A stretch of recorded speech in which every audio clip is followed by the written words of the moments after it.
Hello everyone, we're back with another podcast. Today we have myself, Augie, and Matt, and today we'll be doing best actors of this generation for us.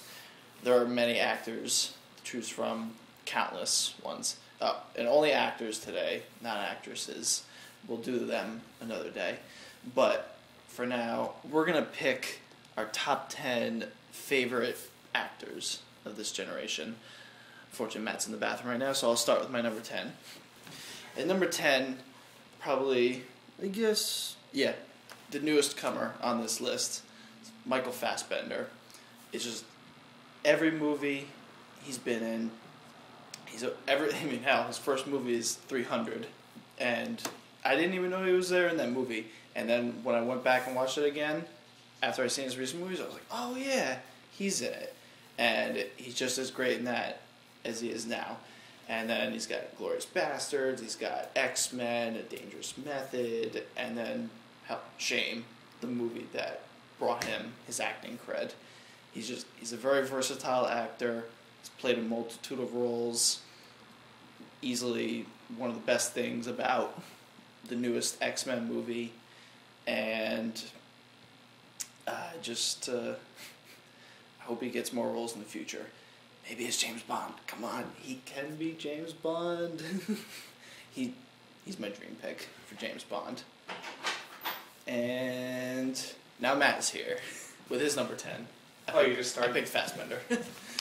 Okay, basically the way I did my top 10 was I picked, it's part range, but it's also part, no matter how bad a movie looks, I'll go and see it. Just for them. Yeah. My number 10 is, most people know him as Batman. That's Christian Bale, but I feel like he's great in Batman, but I still think American Psycho is probably his best work. Mm-hmm. I know up to that point he hadn't really done a whole lot. I always thought of him as the Spielberg kid from Empire of the Sun. But you didn't see Newsies? No. But after this movie, he became on the map for me because that was one of the best performances I had seen in a long time. And he's kind of like the new version of De Niro. And he goes all out. He goes all out. He drops weight and puts it back on. And then he drops it again. And then he puts it back on again. And then in between American Psycho and Batman, he did... The Machinist. The Machinist. He did Shaft. He was in Shaft. That's right. He was in Shaft. It's good to see he's an Oscar winner now with The Fighter. And I'm looking forward to him playing Moses. He's also got the next Gabriel Russell movie. He's going to be in that too. That's the movie with the comb over that he has. Hot belly. Yep. My number 9 is also Christian Bale. So, trying to think. Least favorite performance by him? Terminator, probably. Yeah, I'll say Terminator. Yeah, because it's just like, it seemed there, he's just like, that just seemed like a paycheck role for him, and he'll just keep his gravelly Batman persona with Christian Bale, for John Connor, pretty much, and it just doesn't work. Like, great choice, but didn't have any inspiration in it. I can't blame him entirely. Yeah.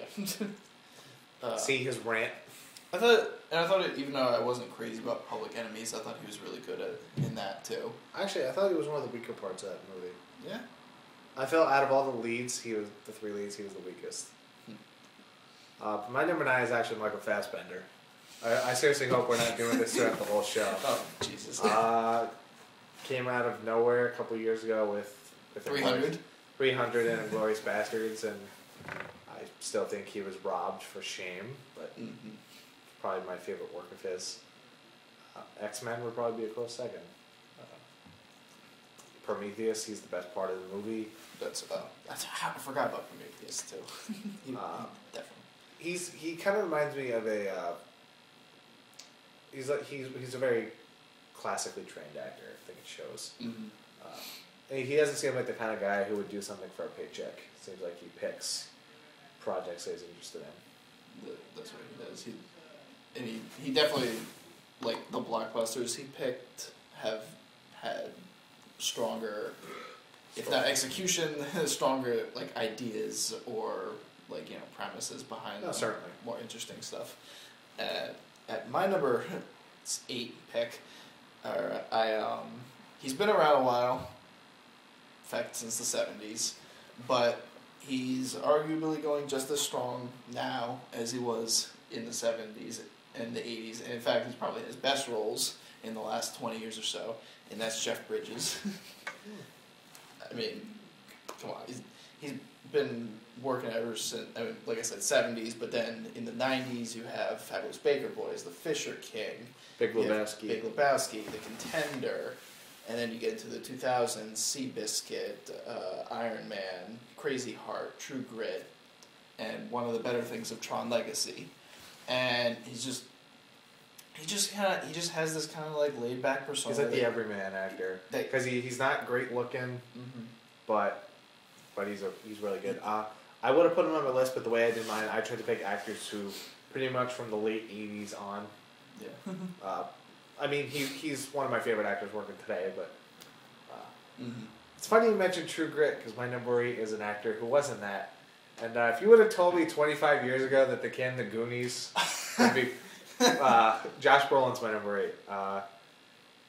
If you would have told me that he would be the actor that he is today, I would have laughed in your face. But after I saw Milk, I was like, okay, this guy's got some chops. You can do it. And then I saw True Grit. He's fantastic in that. And then in Black 3, he's the saving grace of that turd. Goonies, he's really good. I mean, he kind of gets lost in the shuffle because there's so many other people in that. But it seems like... Oh, and let's not forget... I know the movie's not great, but he was fantastic as Bush. W. Yep, definitely. Milk. I said Milk. Oh, okay. How could you forget Gangster Squad? Actually, Gangster Squad, he's pretty good. He's good in that. Mm-hmm. Certainly better than his father. All right. Well, my number 7 actor needs no introduction. Everybody has, even if they're too young to have seen a movie with him, they've probably seen a movie with his narration in it. And at number 7, I have Morgan Freeman. I mean, everyone loves Morgan Freeman. Yeah, you can't say a bad thing about it. I've never, even in horrible movies, I've never seen him do anything bad. He's just so damn charming in everything he does. And just, for an actor who's started so late in his life acting, I mean, Glory was one of his first big movies, yeah. And both those are in the late 80s pretty much, but he was already like in his 40s by then, but still going strong today. He's like he's like the senior Samuel L. Jackson. He's always in like 5 movies a year, pretty much. Morgan Freeman's my number 7. I really hope this doesn't keep repeating. Shit. Probably my favorite performance of his, I would have to say... Wanted. Well, for one line. Carol that motherfucker. His narration in March of the Penguins. I think Dark Knight. I think he's fantastic in that. Don't forget, he's the first black president in Deep Impact. Take that, Obama. $8 Million Baby, he's really good in that. I mean, the back-to-back duo of 7 and Shawshank is pretty hard to beat. I'll go with Shawshank, actually. Mm-hmm. My number 6 choice is Robert Downey Jr. Oh, really? Oh, no. No, he's not on my list. Oh, you forgot? He'd probably be number 11. Oh, go ahead. For an actor that had such promise in the late 80s and early 90s with many promising film roles, including, of all people, Charlie Chaplin, which he was fantastic in, and then he had a bit part in Natural Born Killers, Less Than Zero. I think he has a part in, it's either Pretty in Pink. He's in Weird Science. Weird Science, that's the one it is. And he had his drug problem, and then he kind of fizzled out, but then in 2005, 2008, he came back with a vengeance with Kiss Kiss Bang Bang, and then Iron Man. Good Night and Good Luck. Zodiac. And Good Night and Good Luck. Yep. Which just completely reinvigorated his career, made it even better than Tropic Thunder. And Tropic Thunder too, because that takes balls to take on a role like that, to put on blackface in a modern day movie, and not only that, put on blackface and make it work and not be offensive. Play a convincing black man. Exactly. Like, if you didn't know that was Robert Downey Jr., like, you would think it's a real black man. No, you would. I would have been completely fooled until he rips the makeup off, and you're like, what? That was him? Yes, love the guy. And I would have put him on the list, but I think I'm not gonna say I'm sick of him, but I like to see him pick he does have smaller projects. He does have a persona that he sticks to. Because like ever since Iron Man, he hasn't done a lot of Sherlock Holmes, like true acting, like yeah, like because Iron Man, Tropic Thunder, and like Zodiac stuff like that. Mm-hmm. He's allowed to both be himself, but he also shows some range. Like Sherlock Holmes, stuff like that. I feel like that's such a waste of his talent. But he's still great. My number 6. I'm gonna get a lot of flack for this. Now I mentioned in the preface of this that no matter how bad the movie is, I will see it with these actors. And this man has made so much crap recently. From let's see. Next, Ghost Rider, National Treasure 2, Seeking Justice, Trespass, Sorcerer's Apprentice. You throwing down the gauntlet with this one. But I'm sorry, Nicolas Cage. He has a persona. Yeah. And for everyone who says he can't act, that's bullshit. He's picking that. He needs the money first of all. He's good in one out of every 5 movies. Well, now. Yeah. Like back in his heyday, he had a string of, let's see, Raising Arizona, Wild at Heart, Red Rock West, Face Off, Leaving Las Vegas, Matchstick Men, Adaptation. Mm-hmm. You know, he does have a canon. Even stuff like National Treasure, I think he's fine in that. I would probably say Adaptation's in my top performances of his. I'll say Red Rock West. I think Adaptation would be a second. You pick Red Rock West because of that one line. Well, I could pick Matchstick Men just for that one line. The one line too. Well, Matchstick Men, it's like the writers and Ridley Scott were like, who can we get to play a twitchy, like spastic man? There's no other man but Nicolas Cage, really. And you know, I saw him in Kick-Ass. I'm like, all right, he's back. You know, he's playing Adam West basically, but it works. I mean, yeah, I know people love to shit on him. I mean, I do it all the time, but you know, he does have a canon of great performances. It's not like he's never made anything that's good. It's just, I think he needs a call from somebody. He needs like Spike Jonze or, you know, David Lynch. Yeah. My number 5 is DiCaprio, but I'll let you go into DiCaprio, I'm sure, when you get to him on your list. Favorite performance of his?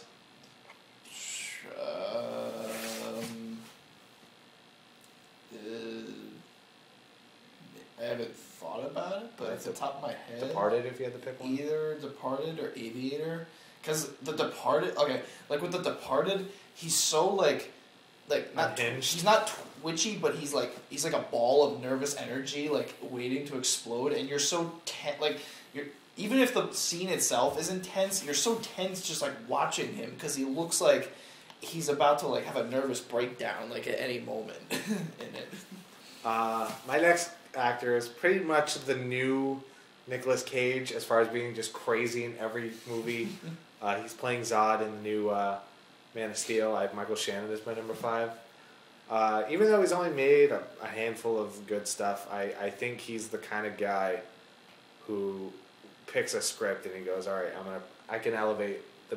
Like, Premium Rush is a really bad script, but he's so, like, good in it. That's right. Still probably one of the bigger sins is Take Shelter didn't get as much love as it should have. Travesty. You saw Revolutionary Road, I was like, all right, this guy, he's a psycho. Like, if I ran into this guy in the street, I'd be kind of scared. Man, you saw Kangaroo Jack and you thought that. But he was crazy for starring in that. And Bad Boys 2. Also, like, Michael, actually, you know what? You know what we can thank Michael Bay for? For giving Michael Shannon roles in his early career. I think he had small parts in, a small part in Pearl Harbor, and Yeah, then he Bad had Boys bit 2. roles. And Boardwalk Empire is fantastic in that. That's it. Okay. He had Chain Reaction. He had an early part in. Vanilla Sky, 8 Mile. Tigerland. Tigerland, Bug.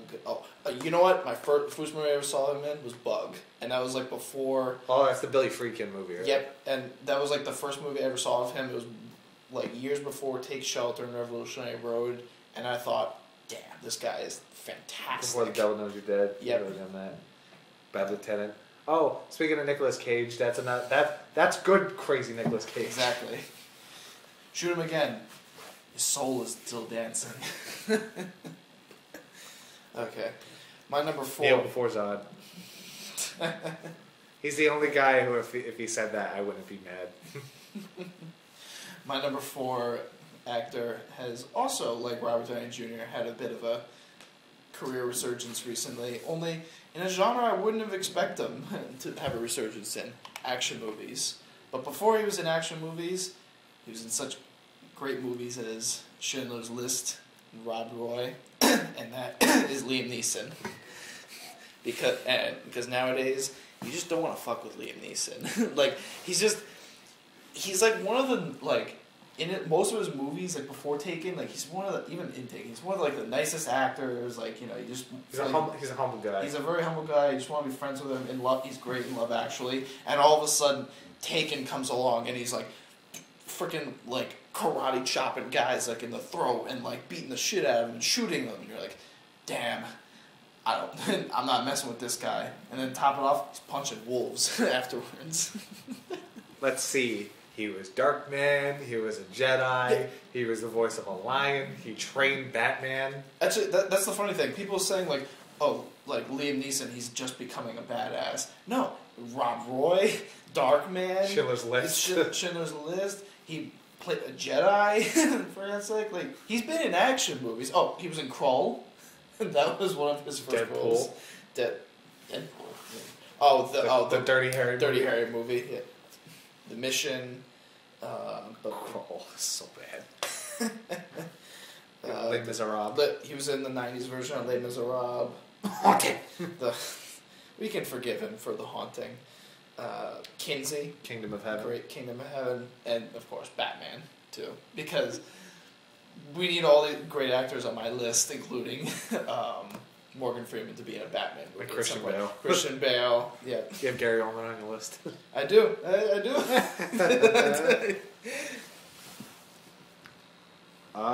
Schindler's List, probably his best work. Yeah. Kenzie's probably a close second. Mm-hmm. But as far as all his action stuff, I think Batman. Batman and then Taken. The Gray still. I think The Gray, because that's a movie where that's like an Arnold movie. Mm-hmm. But it's, you know he's like the improved version of like Sylvester Stallone.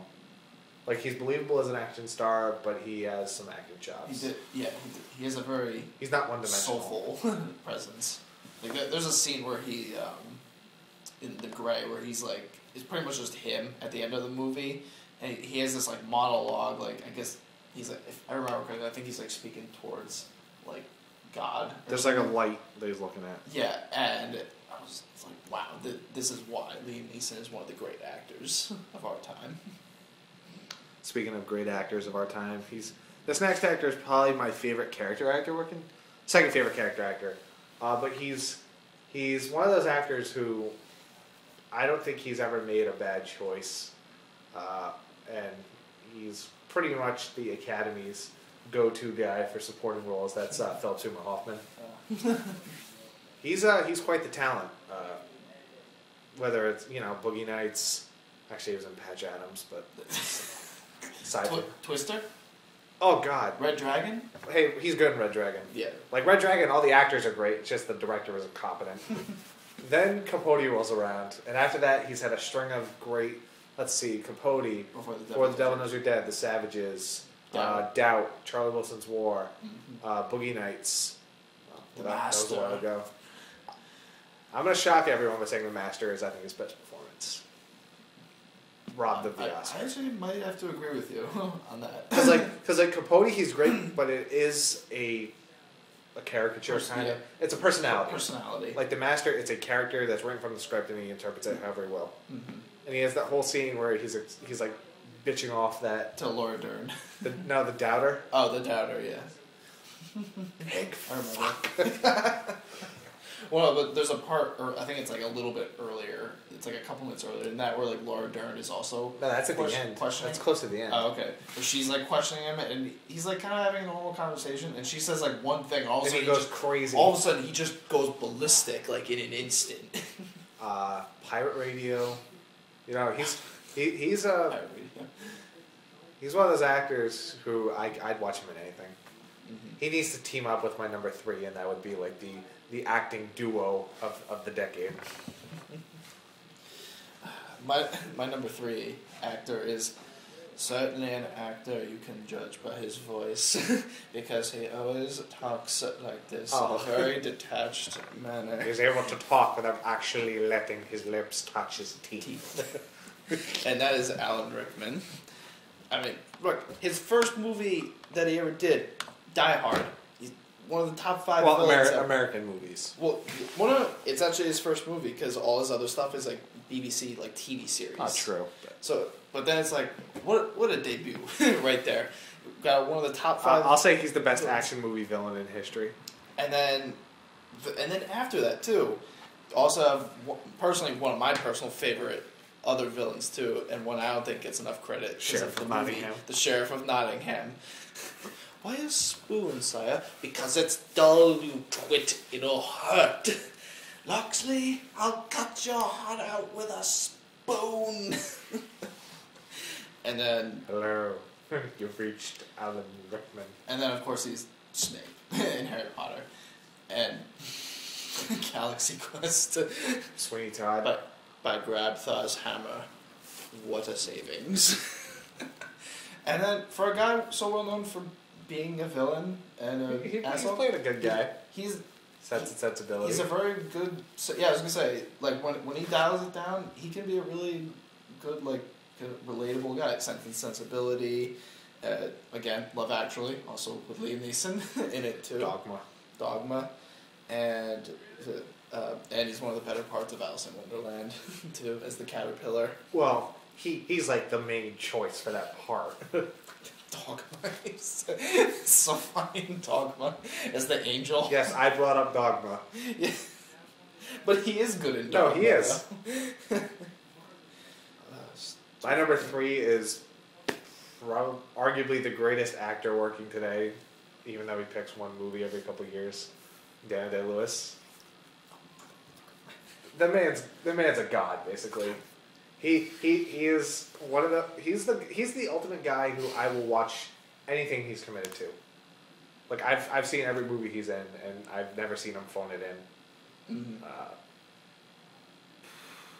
He won 3 Oscars for a reason, and I think he should have 4 because Gangs of New York he was robbed.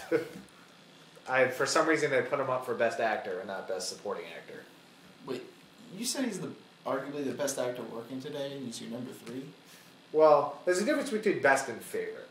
Oh. Because, like, range plays half. Yeah. And then the other half is, like, charisma and stuff like that. But the thing that keeps him not also is because he does limit himself as far as projects go. Yeah. But favorite performance? Holy crap. Gangs of New York. I know There Will Be Blood. It's like, I know he gets, like, he's the main character, but he just... I think Gangs of New York solely because he totally owns that movie. He's like a volcano of fury in that movie. In the Name of the Father is probably a close second. Mm-hmm. Honestly, Crucible's probably third. I think Crucible is really good. Okay. And he's the only Irish actor who could play Abraham Lincoln. Yeah. Well, ironically, Liam Neeson was supposed to play Lincoln. Yeah. But now it's like, who else can play Lincoln but Daniel Day-Lewis, pretty much. Even in 9. No, 9, he's good. He can sing. Mm-hmm. And I'm going to say right now, I forgot when I was making this list, so I'm going to do a little modification. and say he's my actual number 2, and my actual number 3 is... So Alan Rickman's not pushed up to number 4. My actual number 3 is Gary Oldman. And he's a guy who's been around a while, too. Been around a long time. Another guy who can play the most hissable villains possible. Fifth Element, The Professional, really most Luc Besson movies, if you think Dracula. about it. Dracula. But then, also like Alan Rickman, be a really humble and relatable guy. It's also in Harry Potter. Harry Potter, Batman. Again, the Batman. There's a common theme in these Batman and Harry Potter, that's a common theme. And I'm trying to think. Oh, True Romance, when he steals his one scene. Even Hannibal, he's so over the top. Oh, yeah. I keep going back to that scene, Professional. We need to get everyone here. Everyone, sir? Everyone! Is that your favorite performance of his? Favorite line. That's my favorite line. I'm not sure what my favorite performance is. It's kind of hard when you have someone who has a canon like that. There's so much diverseness in his and eclecticness in his career that it's hard to single out one because most of his roles are so different from each other. And he's really I think he's the unsung hero of the Nolan's Batmans. Mm-hmm.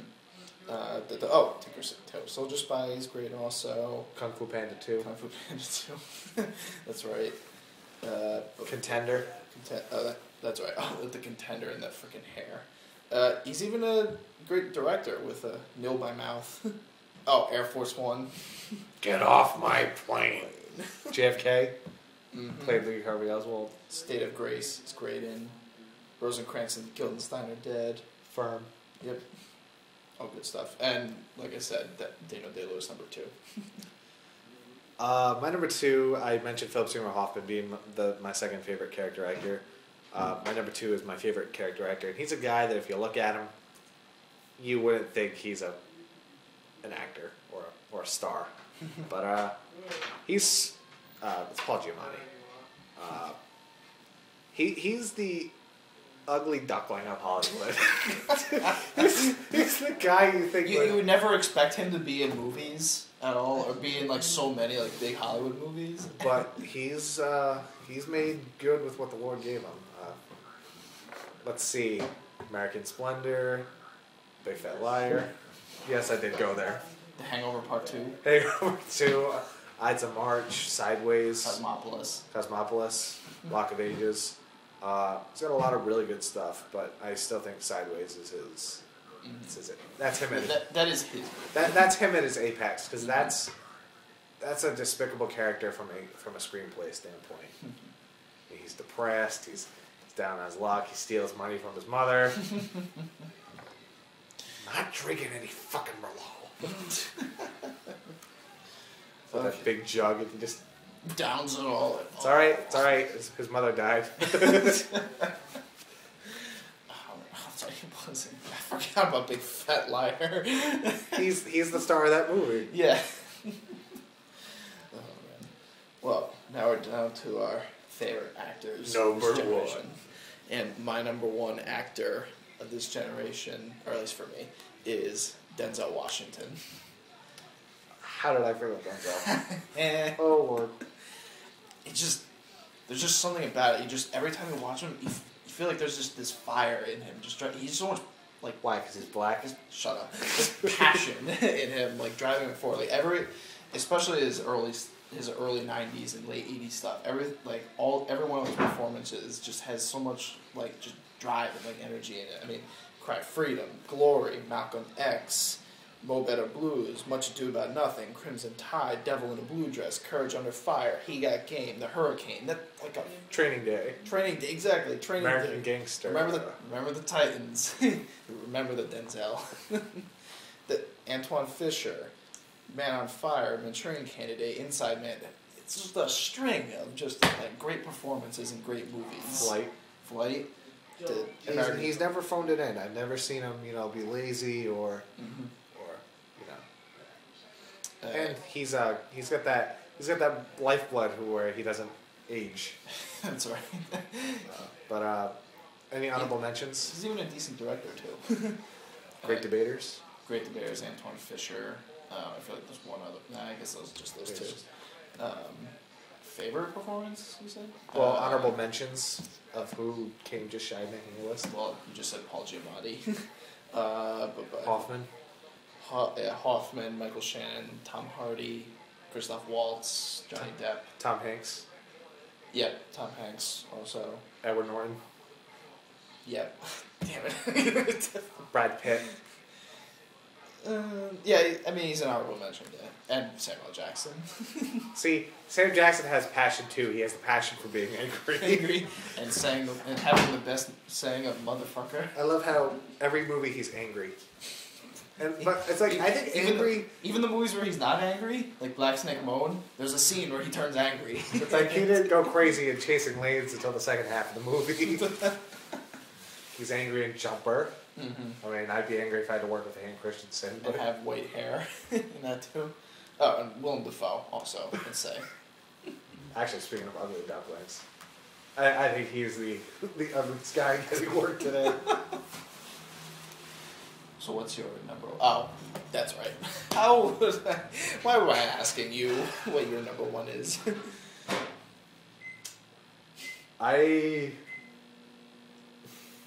Go on. I don't know how to put this. No, it's not just because of Titanic. Or Martin Scorsese. Or Scorsese. It's Leonardo DiCaprio. I think he's the most consistent actor working today because he picks projects. He's been working his ass off. It's good that he's taking a break to kind of refresh. But he needs to settle himself down so he can get back. Yeah, he's gonna calm down. Yeah. But let's see. I saw This Boy's Life when I was one of the few people that actually saw that movie, and I was like, wow, this kid's going to places. Then I saw What's Eating Gilbert Grape, and I was like, holy shit. And then you saw Critters 3. He didn't go full retard. He didn't. And, you know, I think he's one of those few kid actors who's been able to make that transition. I think Elijah Wood's another one. Yep. But, granted, prior to Titanic, there was some stuff that I kind of questioned. Quick and the Dead, he's horrible in it, but that's not his fault. Romeo and Juliet. Like, I don't blame him for Quick and the Dead. I blame Sam. Yeah, no. Romeo and Juliet, I can't blame him because you put anybody in that part, having them speak modern Shakespeare, just doesn't work. Then Titanic came out, and all the teenage girls took their tops off. And The beach. Yeah, I like the beach. Man in the Iron Mask. I'll go on record by saying that's his worst performance. He's awful in that. But then I think once he hit the 2000s, though, I don't think he had one bad movie. Really. I don't even think The Beach is bad. I think it's a very underrated movie. Yeah. Even though he was nominated for a Razzie. Yeah, I was gonna say, why do you nominate him for that and not for Man in the Iron Mask? Yeah. But then all of a sudden he hooks up with Martin. Mm-hmm. And well, first before Martin, a few months before Martin, Catch Me If You Can. Catch Me If You Can. Then he hooks up with Scorsese, who is known for hooking up, getting great performances out of any actor. And he's in New York. He's good in it. He was still, maybe it's because he was working against Daniel Day-Lewis. He's still in a transition period. Yeah, but he was working against Daniel Day-Lewis. Yeah, which is he was probably shitting bricks. Then all of a sudden, The Aviator comes out, and boom! And I went, oh my god. That's the next actor right there. I said this is going to be the next big guy. Then Departed comes out. I was like, did this guy not sleep for a good 3 months and just got hocked up on coffee? And then that's saying your Blood Diamond. Blood Diamond with a convincing accent. Mm-hmm. Shutter Island. Yep. Inception. Revolutionary Road. Revolutionary Road. Probably, I'd say that's the most underrated performance. Because that's I think that's a better romance than Titanic is. I if think you can call it a romance. I think they're both. I think performance-wise, they match up better in that. I'm not sure I call it a romance. All right. Well, they match up better in that. They have better chemistry. It's the anti-romance. Then all of a sudden, Django Unchained comes out, and everyone's like, he's not going to be able to play a bad guy. You know, he's too charming. Mm-hmm. I'm like, watch. You guys are the people who say he couldn't play Howard Hughes, and look how that turned out. And now, and now he's playing Jay Gatsby. I mean, that's the role he was born to play. Yeah. Kevin, I still can't understand how you say that's miscasting. What is wrong with him? Kevin, what the fuck? Who else would you pick? That's like, you read the books, that's the character. Oh my god. I'm glad that he's... I think another reason he's my favorite, he's never been afraid to try something out of the ordinary. Because he could have easily been stuck in that, Titanic, heartthrob role for the rest of his life. Well, Django itself is a risk to take. Yeah, well, even something like Aviator, because that's, Howard Hughes, that's a very tough role to play. Yeah. But prove me wrong, and I've watched pretty much every movie he's in, and I'd watch him in anything. Critters 3. Well, let's not go too far. I mean, you read the fucking title. I mean, come on, Daniel Day-Lewis could have been put in that crap, and it wouldn't have been that good. And next we got Wolf of Wall Street coming up again with Marty. I think this will be his Oscar movie. It's still a crime that he hasn't. Just don't. Don't I'm jinx sorry. it. It's a crime that he hasn't won yet. Don't jinx it. I hope he's not one of those actors that goes his whole career and never wins one, because that'd be a shame. He's gonna get that lifetime. He'll get the Paul Newman thing, or the honorary. He'll get the Paul Newman award, where it's like after so many movies.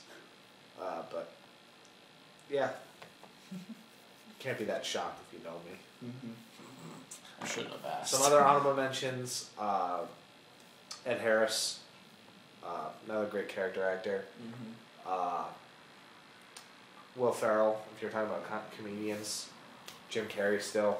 I would say, for my comedic actor, I would say Simon Pegg. I had Simon Pegg and Nick Frost really? as honorable mentions. Ewan McGregor. Mm-hmm. Gosling. Clive Owen. Bill Murray. Clive Owen. That's right, Bill Murray. Oh shit. How did I forget Ralph Fiennes? Oh no! See, this is the problem with. This is why I hate lists, especially actor lists. Yeah. Fuck. Now I feel bad. God damn it! There's always that one. Hell, I forgot Daniel Day-Lewis. Like, how did I forget? Even though he wasn't 25 years, Michael Douglas. Mm-hmm. Daniel Craig. Javier Bardem. Viggo Mortensen. Mortensen, I'm sorry. John C. Reilly. Yeah. Okay, but here's the thing with John C. Reilly. Is John C. Reilly, we see John C. Reilly as like this goofy guy all the time in all these like wacky comedies. But then when he is in a drama, he's really good. I mean, Boogie Nights, Carnage, Chicago. There's another. Also, I Anthony Hopkins. I tried to keep him off the list because he's been going at it for so long. He was on my list, but then I realized that this last decade he hasn't really had much. Yeah, what was the last Thor? Yeah, Thor. But he hasn't had the best 2000s. Yeah, really. But he's yeah. His record speaks for itself. Mm-hmm. Woody Harrelson would be an honorable mention. It's going to be in Red 2, for God's sake. The Wolfman, Beowulf. Beowulf's okay. Bobby. All the King's Men. Alexander. Oh God. He's the narrator in How Joseph Gordon-Levitt would be an honorable mention. How the Grinch Stole Christmas. That's like Joseph Gordon-Levitt. That's right. Bradley Cooper. And even pretty much any Harry Potter supporting actor. Everyone in Britain. Just every English actor. Just Jeremy Renner. Yep. Benicio del Toro. Yep. Bruce Willis still. Also, I would add, at least, not so much, like he's established himself, but not among the best, but I feel like he's an up-and-comer, like he can be, is Joel Edgerton. Yeah. He's got the tools. Mm-hmm. And he showed that he has the capacity, it's just he needs that one breakout. Exactly. I mean, to be fair, Joseph Gordon-Levitt's never really had that breakout. I don't know, I love Warrior. For me, he's already broken out. Yeah, but that's not. He's I know equal screen time with Tom Hardy. I know. Well, Tom Hardy. Another one, Tom Hardy. There. And Well, I'm gonna say, because I know it's gonna get brought up, I can't stand Johnny Depp. He's played the same part for the last 10 years. If basically he'd be on my list if he went away for a while. Yeah. Or if he just differentiated himself. Yeah. I mean, Jack Sparrow's great, but he's run that into the dirt at this point. And run the Tim Burton personas into the dirt. Get away from Tim Burton. Although, we'll do an actress list eventually, but real quick, if you had to pick a favorite actress. Of this time? Yeah. I mean, right now, at least for like I'm not sure of all the actresses of this generation, but for the best like up and coming ones, it's Jennifer Lawrence and Jessica Chastain. I don't get the Jennifer Lawrence love. I honestly don't. Damn you. She's good in Silver Linings Playbook, but I honestly I would have given it to Jessica Chastain. Winter's Bone. I haven't seen it in a long time. I'm gonna say Helena Bonham Carter. Yes, I did go there. So the other Tim Burton half. No, but the thing is, she has done other stuff. Yeah, exactly. I mean, and she has less of an excuse because she's pretty much Tim Burton's domestic partner. But in between, you know, she's done Fight Club. She's done Wings of the Dove, which is a fantastic movie. Room with a View. She did Room with a View. She started Merchant Ivory movies. Yeah, she did Hamlet. She's actually really good in that. Even all her Tim Burton stuff, it's all really good. She's one of the better parts in Planet of the Apes. King's Speech. Big Fish. Yeah, Big Fish. And she's set to play Miss Havisham in Great Expectations. That's already out, isn't it?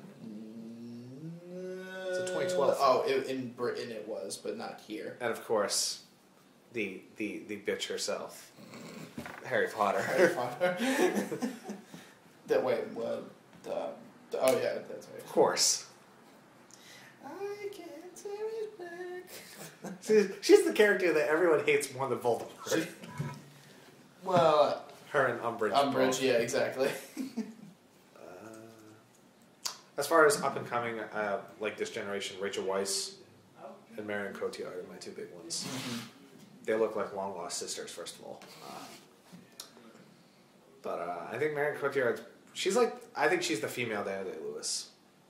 Like she's selective with what she picks. I can see that. But she's fantastic in everything she's done. I wish Dark Knight Rises she got more to do. Yeah, the bigger role would have benefited. Because you put Oscar winner Marion Cotillard, and she's in it for like I swear she has more screen time in Inception. Yeah, probably. And she's dead through that movie. Oh, we forgot Michael Caine. My name's Michael Caine. Again, Batman. Come on, it's just at all 6 degrees of Batman. Sure. My name's Michael Caine. Speaking of which, Steve Coogan, I'm a huge fan of his. Mm-hmm.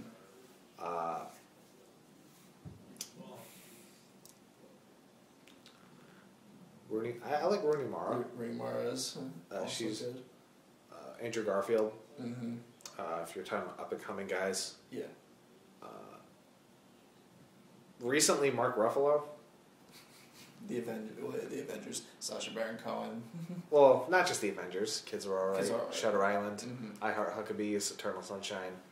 You know, he's got Zodiac, which is weird because both him and Rob Downey Jr. share a scene together. Oh, and then for actresses, for me, Sigourney Weaver. Jodie Foster. Mm-hmm. Basically, all the old guard are still great. As far as other up and coming actors or actresses, technically Anne Hathaway. I wouldn't say she's up and coming. I'd say she's established. She's in her prime now. She's established herself. Because I thought she sucked as an actress until I saw Rachel getting married. Basically that. You weren't a fan of Princess Diaries? Well, I was a fan of Prince Ass Diaries on Dark Knight Rises. Oh, when she got on that motorcycle on IMAX.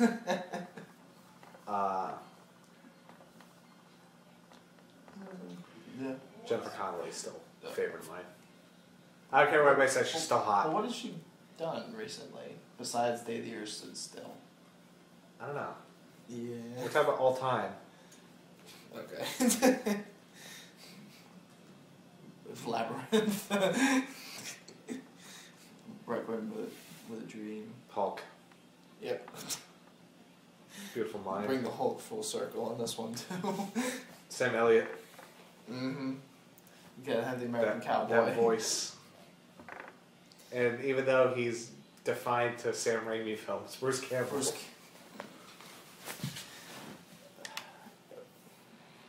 Definitely. And then a lot of other ones are. A lot of my favorite actors now are on TV. Bryan Cranston. Bryan Cranston. John Hamm. Peter Dinklage. Steve Buscemi. Michael Rooker. Mm-hmm. Well, not anymore. Yeah, well, they killed him. Spoiler. Oh, actually, that'll lead us into our next. You want to keep it as this? No, one? we're gonna split this off. Okay. So, yeah, I'll split this off.